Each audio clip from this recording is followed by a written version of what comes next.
सीता विभीषण के औरत से कहत अरे कि ए माँ कि का खा के मार जाई हर सुन मोरी माता जिंदगी के भारे अब नहीं रे सहाता जिंदगी के भारे अब नहीं रे सहाता का खा के मार जाई सुन मोरी माता का खा के मार जाई सुन मोरी माता जिंदगी के भारे अब नहीं रे सहाता जिंदगी के भारे छत चीर के हनुमान ने छत चीर के हनुमान ने बता दिए श्री राम मेरे मन में बसे हैं राम मेरे मन में बसे हैं राम मेरे मन में बसे हैं राम मेरे मन में बसे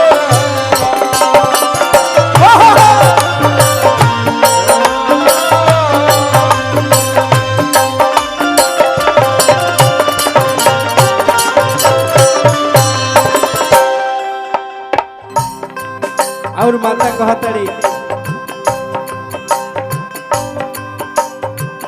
लकड़ी ले आवो माई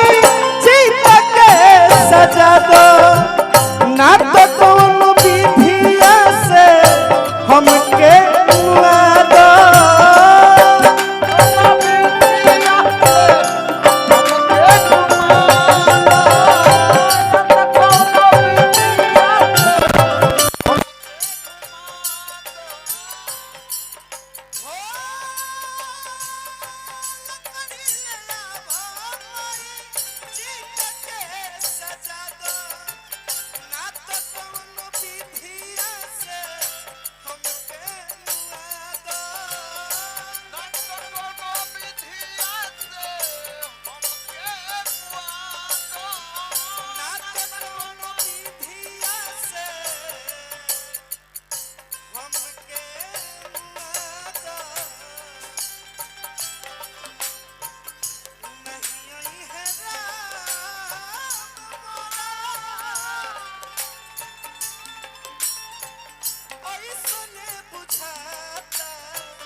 गाना के लास्ट भाव में माता कहतड़ी एगो गाना याद करता भैया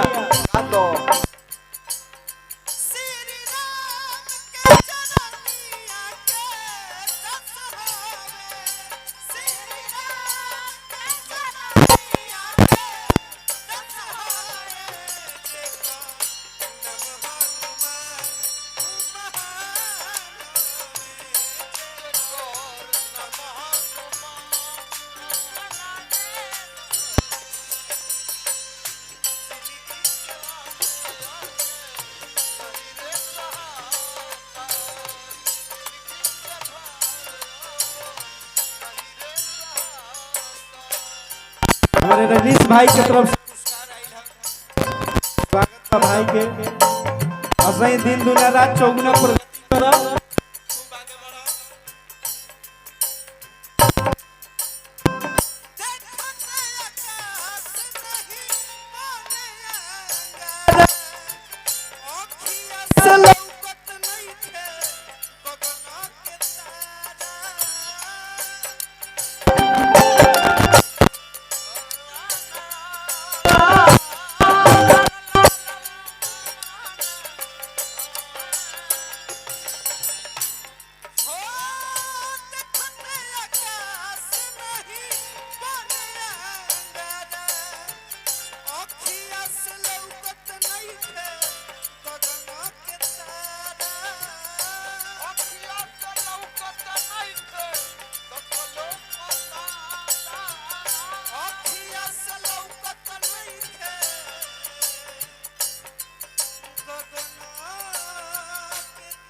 काठा के मार जाई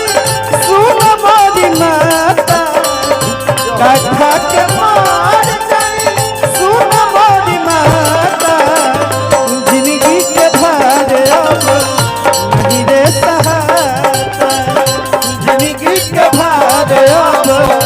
नहीं रे सहाता जिंदगी के भार अब नहीं रे सहाता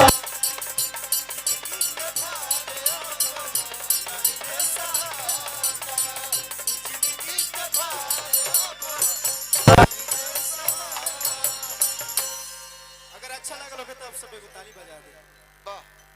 हेलो।